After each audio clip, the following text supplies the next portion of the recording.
குருபியோ நமஹ. ஸ்ரீ மகாபரிவாச்சரணம் மகாபரிவாச்சரணம் மகாபரிவாச்சரணம். இன்னைக்கு தெய்வத்தின் குரல் பாகம் 4ல் பண்பாடு என்ற தலைப்பில் பிரிவாக சொல்கிறத மேலே வாசிக்கிறேன். இது பக்கம் 1070 ஆரம்பிக்கிறது. கம்பரும் குலோத்துங்கனும். கம்பருக்கு வருகிறேன். 10ஆம் நூற்றாண்டிலிருந்து 12ஆம் நூற்றாண்டு வரையில் அதுவா இதுவா என்று கம்பருடைய காலத்தை பற்றி உள்ள ஆராய்ச்சிகள் இப்பொழுது நமக்கு வேண்டாம்.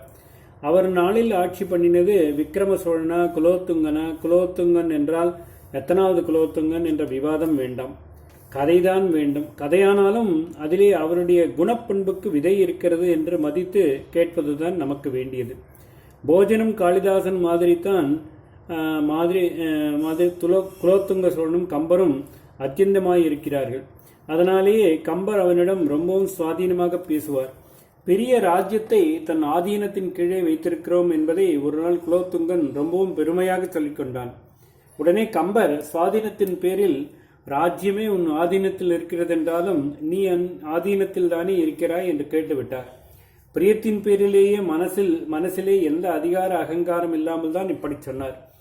ஈஸ்வரனையே பக்தபராதீனன் என்பது இறைவரோ தொண்டுள்ளத்து ஒடுக்கம் என்பது ஈஸ்வரனுக்கு தானே பெருமை.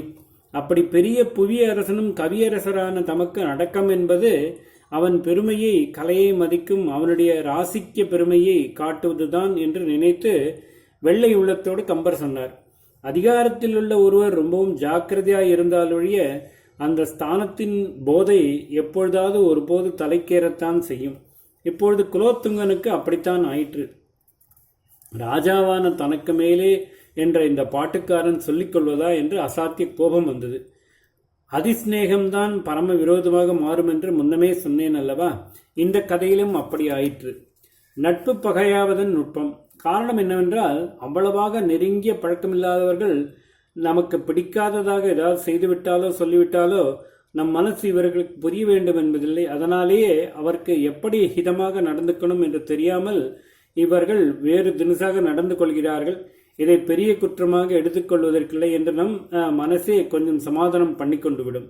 நமக்கு பிடிக்காததை பழக்கமில்லாதவர் பண்ணினாலும் குற்றமாகத்தான் தெரியும், கோபம்தான் வரும். ஆனாலும் பெரிய குற்றமாக தெரியாது. சகிக்க முடியாத கோபம் வராது. நமக்கு ரொம்பவும் பழக்கமானவர் பிடிக்காததை பண்ணும்போதுதான் நம் மனசு நன்றாக தெரிந்தும் அதை கிளேசப்படுத்தும்படியாக இப்படி பண்ணுகிறார்களே, இவர்கள் நம் எண்ணத்தை மதிக்காமல் இந்த மாதிரி செய்வதா என்று மகா கோபம் வந்து அவர்கள் மன்னிக்க முடியாத குற்றம் பண்ணினதாக தோன்றிவிடுகிறது. இப்படித்தான் தன்னை கம்பர் மதிக்கவில்லை என்ற சோழராஜாவுக்கும் தன் மனசைத்தான் அவன் புரிந்து கொள்ளவில்லை என்ற கம்பருக்கும் தாங்க முடியாத ஆற்றாமை உண்டாகி வார்த்தை வலுத்தது. காளிதாசன் கதை போலவே சோழராஜாவும் நீ என் ராஜ்யத்தை விட்டுப்போ என்று கம்பரை சொல்லிவிட்டான். பெரிய ராஜ்யம் எனக்கு அடக்கம் என்று நான் சொன்னதற்கு நீ எனக்கு அடக்கம் என்று சொன்னாயே, இப்பொழுது பார், நீதான் என் ஆக்கிக்கு அடங்கி எனக்கு அடக்கமான இந்த சோழ சாம்ராஜ்யத்தை விட்டு போக வேண்டும் என்று சொல்லிவிட்டான். கம்பரின் ரோஷமும் சபதமும். இப்படி ஒரு ராஜாக்கி என்றால் மற்றவர்கள் ராஜாவின் காலிலே விழுந்து கெஞ்சி கூத்தாடி மன்னிப்பு கேட்டுக் கொண்டிருப்பார்கள். ஆஸ்தான கவியாக வேறு யாராவது இருந்தால் ராஜாவின் பேராதரவை இழக்கக்கூடாது என்று நினைத்து என்னிருந்தாலும் நாடாளும் மன்னனை நமக்கு அடங்கினவன் என்றது சரியில்லைதான் என்று வாபஸ் வாங்கி கொண்டு ஸ்தானத்தை தக்க வைத்துக் கொண்டிருக்க கூடும். ஆனால் கம்பர் என்ன பண்ணுகிறார் என்றால், அவருக்கு ஒரேடியாக தன்மான உணர்ச்சி பொங்கி ரோஷத்தோடு, மன்னவனும் நீயோ வளநாடும் முன்னதோ உன்னை எறிந்தோ தமிழை ஓதினேன் என்று குலோத்துங்கனை தூக்கி எறிந்து பேசிவிட்டு ராஜ்யத்தை விட்டு போய்விட்டார். போகிறதுக்கு முன்னாடி இன்னொன்றும் சொன்னார். இப்பொழுது நான் சொன்னது அந்த சந்தர்ப்பத்தில் கம்பர் சொன்ன செய்யுளின் முதல் பாதிதான்.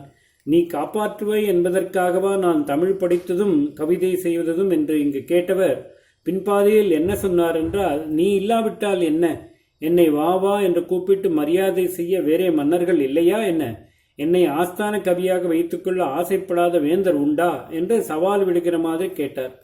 சவால் விடுகிற மாதிரி மட்டுமில்லை, நல்ல சவாலாகவே, புவியரசனை கவியரசன் தனக்கு அடக்கமாக்கி கொள்ள முடியாது, இவன்தான் அவனுக்கு அடங்கி நடக்க வேண்டும் என்றாய் அல்லவா? நீயே பார்த்துக்கொள். இப்பொழுது நீயே யாரை நினைத்து பயப்பட்டு கொண்டிருக்கிறாயோ அந்த சேர மகாராஜாவை எனக்கு அடங்கியிருக்கும் அடைப்புக்காரனாக பண்ணி அழைத்து கொண்டு வருகிறேன் என்று சபதம் கூறிவிட்டு புறப்பட்டார். அடைப்பக்காரன் அடப்பைக்காரன் என்றால் பெரிய மனுஷரின் கூடவே அவருடைய தாம்பூல பெட்டியை தூக்கி கொண்டு வந்து அவர் கேட்கிற போது அவருக்கு வெற்றிலை மடித்து தருகிற பணியாள். அடைக்காய் என்றால் பாக்கு. அதை வெற்றிலையோடு போட்டு வைத்திருக்கிற பை அல்லது பெட்டியை கூட அடைப்பை என்றும் அடப்பம் என்றும் சொல்வார்கள்.